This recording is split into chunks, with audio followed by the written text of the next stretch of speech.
મારો code number 18 છે. મેં મારું ગ્રેજ્યુએશન કેમિકલ ટેકનોલોજીમાં SRICT અંકલેશ્વરથી કરેલું છે. ત્યારબાદ મેં થોડા કેમિકલ ટેકનોલોજી એટલે બી આવે.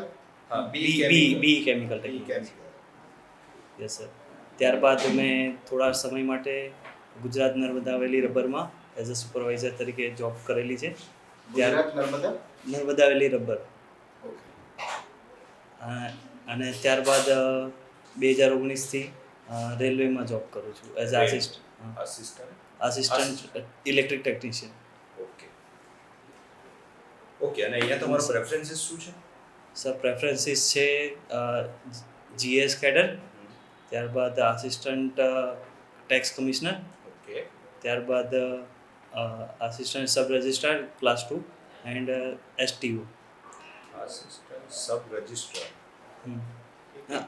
Sir assistant registrar, sorry sir. તો ડિસ્ટ્રિક્ટ રજિસ્ટ્રાર એ જ પોસ્ટ? ડિસ્ટ્રિક્ટ નહીં, આસિસ્ટન્ટ ક્લાસ 1 છે ને, તો એટલે ત્રીજા પ્રેફરન્સમાં જ ક્લાસ 2 છે.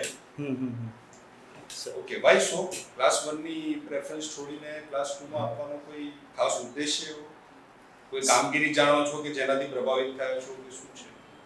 સર ના સર, એવું કંઈ નથી, પરંતુ મારી એબિલિટીને કારણે હું આટલા district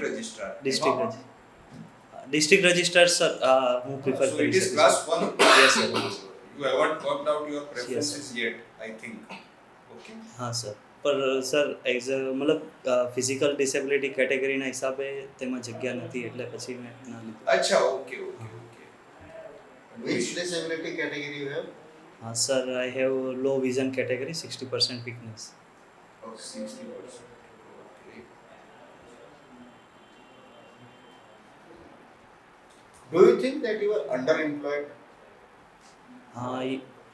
I think you can say so, because I have graduated in BE chemical technology, but this assistant technician job was something this matrix level, so it was underrated, but I ગુજરાતીમાં sir હા, આપી શકો. પરંતુ મેં આર્થિક સ્વતંત્રતાના હિસાબે સાથે સાથે તૈયારી બી કરી શકાય એ માટે આ જોબ સ્વીકારી લીધી. Okay. હાલમાં રેલવે મિનિસ્ટર કોણ છે? સર અશ્વિની વૈષ્ણવ સર. કેટલા ઝોન્સ છે રેલવેના? સર હાલમાં ટોટલ 17 જોબ છે. 17. આપણે કાચું કોઈ ફળ હોય હા. એને પકાવવા માટે કેમિકલનો યુઝ કરીએ છીએ. હા. એનું પોપ્યુલર નેમ તો મને ખબર છે, એનું કેમિકલ નેમ શું છે? સર કાર્બાઇડ કહે છે, ખાલી એટલી ખબર છે. એ તો પોપ્યુલર નેમ છે, તો બધાને છે. હા હા. What is the chemical? That's why I did હા, હા, હા. Use that. સર એટલો મતલબ અવેર નથી એના વિશે, ત્યારે હાલ રિકોલ નથી કરી શકતો. ટોલ્યુઇનનું ફોર્મ્યુલા શું છે? Chemical formula toluene. Toluene sir એવી અત્યારે યાદ નથી. H2SO4 અને HNO3 આ બેમાંથી ડેન્જરસ કયું છે? અને what are these two? HNO3 શું છે? Yes,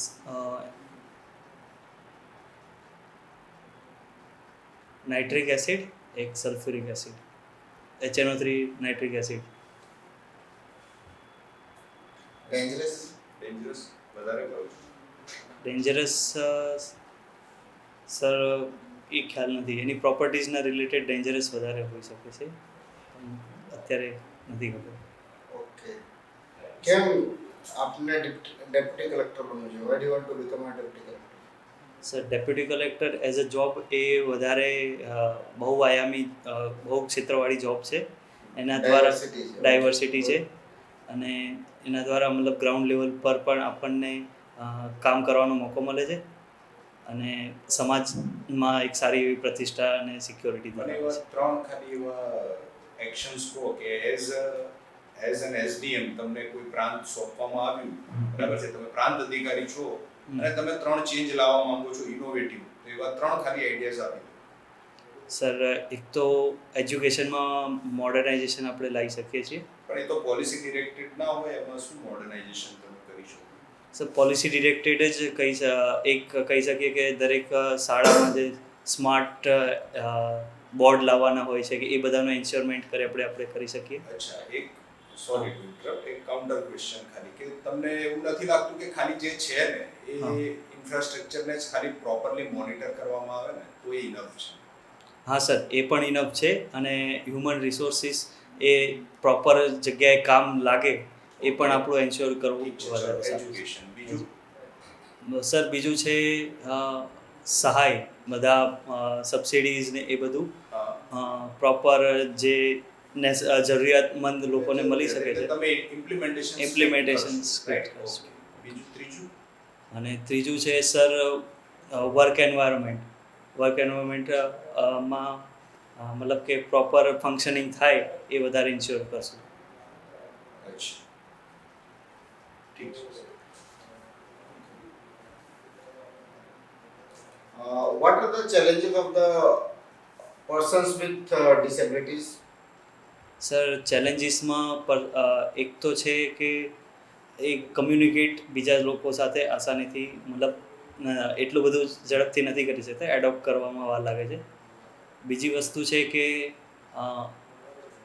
દરેક ઇનિશિયેટિવ લેવામાં માટે મતલબ એમની પાસે મતલબ આત્મવિશ્વાસની ક્યારેક હોઈ શકે છે કમી હોય. બાકી સર અત્યારે એટલું નથી આઈડિયા નથી આવતો. તમને શું એવું લાગે છે કે જે એબિલિટી તમારામાં એક હોત તો તમે કંઈક આજે એક અલગ વ્યક્તિ બની શક્યા હોત, apart from the 60% low vision, એના સિવાય કોઈ એવી તમારામાં કંઈક એવી ઉણપ તમને લાગે કે બીજું આ હોત ને તો હજુ આની જોડે પણ હું લડી શકતો, એવું કંઈક?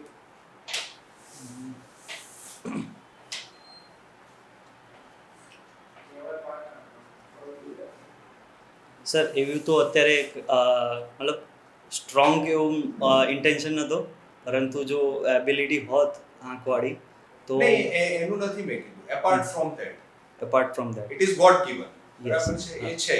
એના સિવાય તમને પર્સનાલિટીમાં કંઈક એવું લાગે કે હજુ મેં આ એક ક્વોલિટી ડેવલપ મારે હજુ કરવાની છે, તો મારે જે બનવું છે હું બની જ જઈશ, શું છે? યસ સર, એ ક્વોલિટી છે કે સર ઇમ્પેક્ટફુલ સ્પીચ હોવી જોઈએ. અચ્છા, એટલે વક્તા તમને એવું લાગે કે વક્તા એક વ્યવસ્થિત હોય તો. વક્તા અને પ્રવક્તા બંને વચ્ચે શું ભેદ છે? સર એ exactly okay, speaker and spokesperson. Speaker એટલે વક્તા અને સ્પોક્સપર્સન પ્રવક્તા. હવે કઈ ડિફરન્સ? શું ડિફરન્સ છે? સર વક્તા હોય છે તેના વિચારો એ પોતાના હોય છે અને પ્રવક્તા હોય છે એ કોઈ એક વિચારોને રિપ્રેઝેન્ટ કરે છે, શબ્દો આપે છે. શબ્દો આપે છે. કોઈના વિચારોને શબ્દો આપે છે, બરાબર. અચ્છા, હવે જે તમારો ACGST પ્રેફરન્સ છે, બરાબર છે, તમને ગુજરાત રાજ્યનું જે આવક એમાં સૌથી વધારે શેનો ફાળો છે? સર સૌથી વધારે હાલ પૂરતો GST goods and service tax. હવે હજુ હું તમને એમ કહું કે કોઈક એક એવી વસ્તુ છે કે જે હટાવી લેવામાં આવે ને તો કદાચ હજુ ગુજરાતનો જે રેવન્યુ છે, જે એને ટેક્સ મળે છે, એમાં ઘણી સમૃદ્ધિ થઈ શકે. શું છે એ વસ્તુ? એ હટાવી લેવામાં આવે તો એક એવી વસ્તુ છે કે જેનાથી ગુજરાત ગવર્નમેન્ટને ટેક્સની એક મોટી ઓપોર્ચ્યુનિટી કરે છે. સર એક છે ટોબેકોનું બેન છે અને એક આલ્કોહોલ બેન. ટોબેકો ઇઝ નોટ બેન, રાઈટ? ટોબેકો કેમ બેન છે? તમને કેમ લાગ્યું ટોબેકો બેન છે? ટોબેકો ઇન ધ સેન્સ કે બેન નથી, પરંતુ એનું વેચાણ ને બધું એક્ઝેક્ટલી પ્રતિબંધિત છે. આલ્કોહોલ બેન તમારા મતે શું છે? હોવું જોઈએ, ના હોવું જોઈએ? શું કારણો છે? તમારો જે પણ હોય અંગત અભિપ્રાય, એને શું સપોર્ટિવ લોજિક એનું શું છે? સર અંગત અભિપ્રાય રીતે એ કહી શકીએ કે આલ્કોહોલ ઇટ્સ મતલબ all over not good thing, occasionally it can be personal choice, અને એ પણ પોતાની સ્વતંત્રતાના હદમાં રહીને જે બીજાને કોઈને નુકસાન ના પહોંચાડી શકે. બેન હટાવવું જોઈએ? સર એ પોલિસી મેકિંગ પર જ છે. ના પણ તમે પોલિસી મેકિંગનો જ પાર્ટ હા, છો હા. અને તમારું ડિસિઝન પૂછવામાં આવ્યું તમે ચીફ સેક્રેટરી ઓફ ગુજરાત છો. તો સર અમુક રેગ્યુલેશન્સ જેમ કે અમે પહેલાં કીધા એવી રીતે લગાવીને પછી આપણે હટાવી શકીએ છીએ, વાંધો નથી. ઓકે. કોઈ પણ ગવર્મેન્ટની એવી એક સ્કીમ ખરી કે જે તમને એવું લાગે કે આ સ્કીમ હવે શું કામ રાખી છે અને કાઢો, કોઈ જરૂર નથી, ખોટું કાર્યનું ભારણ વધારે છે?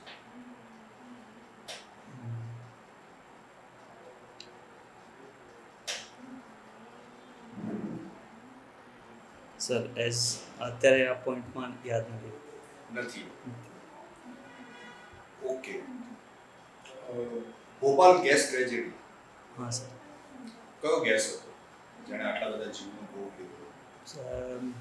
Methyl isocyanide. બરાબર. અને શું હતું આખું ટેકનિકલ જે ફેલિયર હતી એ શું હતી? સર એ તો ખબર નથી, પણ ટેન્કમાંથી ગેસ લીક થયો હતો. એ કેમ થયો હતો ખ્યાલ છે? ના સર. ઓકે. કઈ એવું એક જનરલ નોલેજ, જનરલ અવેરનેસનો એક એવો પોઈન્ટ હતો કે જે લોકોને ખબર હોત ને તો ઘણા લોકોનો જીવ બચી ગયો? શું હતું ભોપાલ ગેસ ટ્રેજેડીમાં? એક એવું એક સામાન્ય કામ હતું કે જે દરેકે કરી લીધું હતું અને ડુએબલ હતું, થઈ શકે એવું હતું. બરાબર. એવું કયું હતું કે જે જો લોકોએ કરી લીધું હોત, ખ્યાલ હોત, ખાલી એનો અવેરનેસ હોત, તો પણ એ ટ્રેજેડીમાં આટલા બધા જીવ ના ગયા? ખ્યાલ છે? ના સર. બરાબર.